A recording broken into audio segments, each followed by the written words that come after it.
चुनावी मौसम में आखिर क्यों लखीमपुर में खुद बीजेपी के मंत्री के हाथों नरसंहार का ये नंगा नाच किया गया, वो भी पहले से खुली धमकी देकर। दुनिया की आंखों के सामने किसानों को रौंदा गया ताकि बात सबकी समझ में साफ साफ आ सके। क्या इतनी सी बात इतने बड़े नेता की समझ में नहीं आई कि ये घटना किस तरह चुनाव में जा रही पार्टी के लिए घातक साबित होगी? या फिर जो हुआ वो सब सोच समझ कर किया गया है? वरना क्यों जो कसूरवार सबकी निगाह के सामने हैं उनके खिलाफ कार्रवाई नहीं हो रही? ना तो अजय मिश्रा का इस्तीफा लिया गया है और ना ही उनके बेटे की गिरफ्तारी तो छोड़िए, घटना के 5 दिन बाद तक पूछताछ की गई। क्यों? आखिर क्या चल रहा है? यूपी की पूरी सत्ता को दांव पर लगाकर इस अदने से नेता और उनके बेटे को कौन और क्यों बचा रहा है? यूपी सरकार के मुखिया योगी आदित्यनाथ? जी नहीं, योगी की तो सत्ता पर बनाई है। 2022 चुनाव के ठीक पहले नरसंहार का ऐसा नंगा नाच कर योगी की 4.5 साल में कमाई सारी साख को दांव पर लगा दिया है।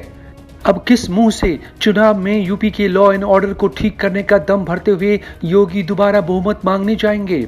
माफिया राज को खत्म करने की दुहाई देते नहीं थक रहे थे योगी, पर योगी का वही तुरुप का पत्ता एक झटके में उनसे छीन लिया है लखीमपुर की इस घटना ने।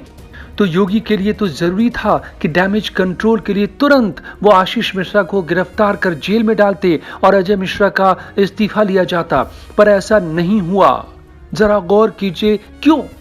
दरअसल बीजेपी के भीतर छिड़ी है एक खतरनाक गैंग वॉर। शाह गैंग और योगी गैंग के बीच छिड़ी है ये खूनी जंग। लखीमपुर खीरी में जो आपने देखा है वो है इसी का नतीजा। यूपी चुनाव से पहले ऐसी और भी भयानक घटनाएं आ सकती हैं। जी हां, आज आपको बताएंगे क्यों छिड़ा है बीजेपी के भीतर ये पॉलिटिकल गैंग वॉर और क्यों इसके और भी खतरनाक अंजाम अभी सामने आ सकते हैं। मोदी के बाद कौन होगा प्रधानमंत्री पद का अगला दावेदार?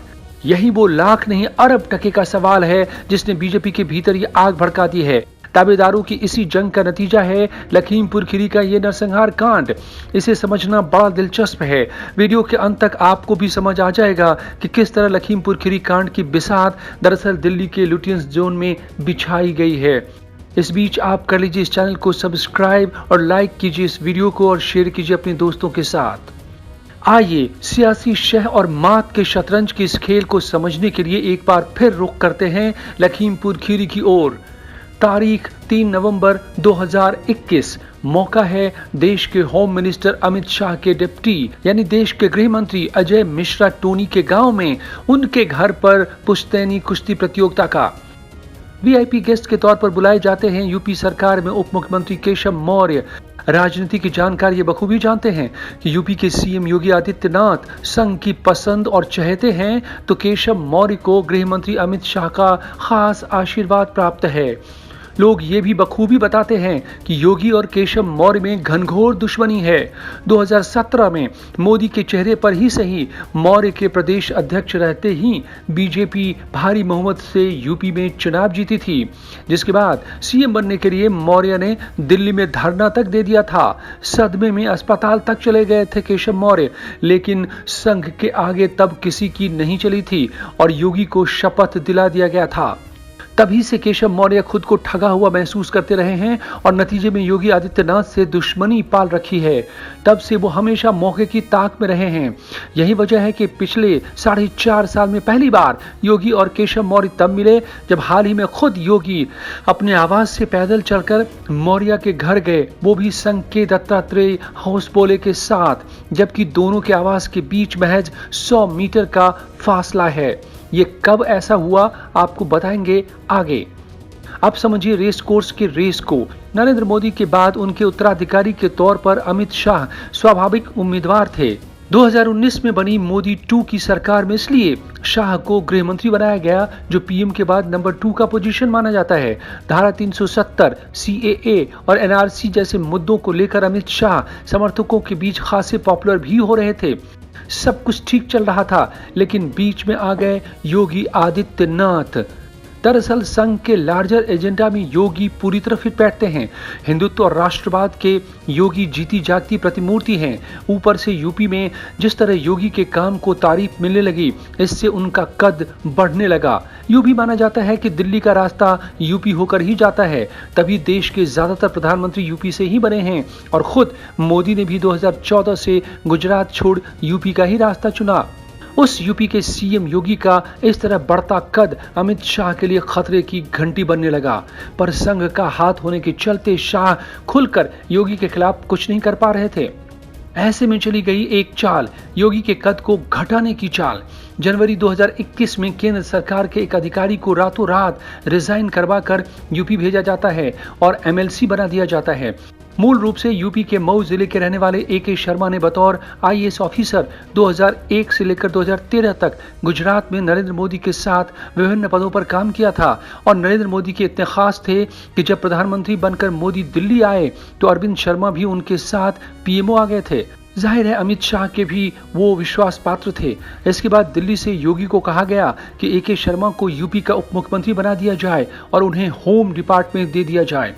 अब तक ये विभाग खुद योगी संभाल रहे थे, इसलिए यूपी में माफिया राज को खत्म करने और लॉ एंड ऑर्डर को बेहतर बनाने का श्रेय भी योगी को ही जाता है। साथ ही गृह विभाग ही प्रदेश के सभी अधिकारियों, खासकर DM SP की ट्रांसफर पोस्टिंग तय करता है। उस विभाग का चले जाने का मतलब एक तो योगी की ताकत बेहद कम हो जाना, दूसरा यूपी में कानून व्यवस्था को बेहतर करने का श्रेय भी उनसे छिन जाना। जाहिर है योगी समझ रहे थे कि ये क्या चाल है, लिहाजा उन्होंने AK शर्मा को प्रदेश का गृह मंत्री बनाने से साफ इनकार कर दिया। दिल्ली को ये कतई उम्मीद नहीं थी कि योगी न करने की हिम्मत जुटा लेंगे, पर योगी निकले नहले पर दहला। फिर क्या था, दिल्ली और लखनऊ के बीच ठन गई।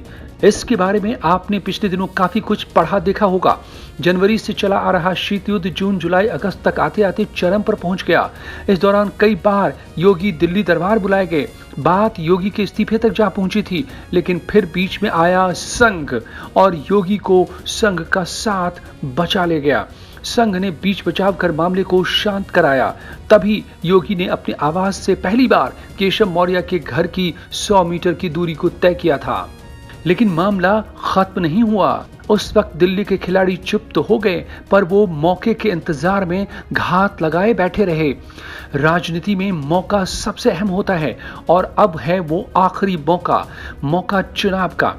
अगर योगी के कद को बढ़ने से रोकना है तो इसका एक ही रास्ता है कि उसे 2022 में हरा देना। पर ये खुद 2024 के लिए यानी केंद्र की सरकार बनाने के लिए घातक साबित हो सकता है। तो फिर कम से कम योगी की जीत को छोटा करना होगा। जीत जितनी छोटी होगी, कद भी उतनी ही घटेगी। कहने को हो जाएगा कि मोदी के चेहरे पर 2017 लड़े तो 325 सीटें पार कर गए, पर योगी के चेहरे पर 2022 लड़े तो सीटें कम हो गई। ऐसे में भला योगी PM कैंडिडेट कैसे बन सकते हैं? और इसलिए सामने आया लखीमपुर कांड का ये नंगा नाच। क्या महज संयोग है कि इस नरसंहार को अंजाम देने वाले अमित शाह के डिप्टी हैं, जिन्हें हाल ही में केंद्र में मंत्री बनाया गया है? क्या ये भी संयोग है कि वो जीप जिसने सड़क पर आराम से जा रहे 4 लोगों को पीछे से बेदर्दी से रौंद डाला, वो केशव मौर्य के स्वागत के लिए जा रहा था? क्या ये बात हजम होने लायक है कि यूपी जैसे राज्य को दोबारा जीतने मैदान में उतरी पार्टी के एक जिम्मेदार मंत्री ऐसे नरसंहार को इस नंगई से अंजाम देंगे और उन्हें इसका तनिक भी एहसास नहीं होगा कि पहले से ही नाराज किसानों के वोट का क्या होगा? और फिर पूरी ढिठाई के साथ अमित शाह दिल्ली बुलाकर उनका इस्तीफा नहीं लेंगे और ना ही उस कातिल बेटे पर कोई कार्रवाई होने देंगे। ये सब तो एक पार्टी के लिए राजनीतिक आत्महत्या जैसा है। तो समझ लीजिए कि ये मामला किसी की राजनीतिक आत्महत्या का नहीं, बल्कि मामला है राजनीतिक हत्या का। जी हां, योगी आदित्यनाथ की राजनीतिक हत्या का। इधर योगी आदित्यनाथ के लिए आगे कुआं तो पीछे खाई वाली हालत है। अजय मिश्रा और उनके बेटे पर कार्रवाई करके साख बचाने में अमित शाह से सीधे 2-2 हाथ करना पड़ेगा और कार्रवाई न करके पूरे कार्यकाल में कमाई साख गंवाने का खतरा है। दोनों ही सूरत में चुनावी मौसम में नुकसान योगी को ही उठाना होगा। ऐसे में देखना दिलचस्प होगा कि दिल्ली के इस शहर को कैसे मात देते हैं आदित्यनाथ, कैसे इस चक्रव्यूह को भेदते हैं योगी। आप क्या सोचते हैं दोस्तों? अपनी राय कमेंट बॉक्स में जरूर लिखें। साथ ही वीडियो को लाइक करें, दोस्तों के साथ इसे शेयर करें और इस चैनल को जरूर सब्सक्राइब कर लें ताकि हम ऐसा ही विश्लेषण आपके लिए आगे भी लाते रह सकें। धन्यवाद।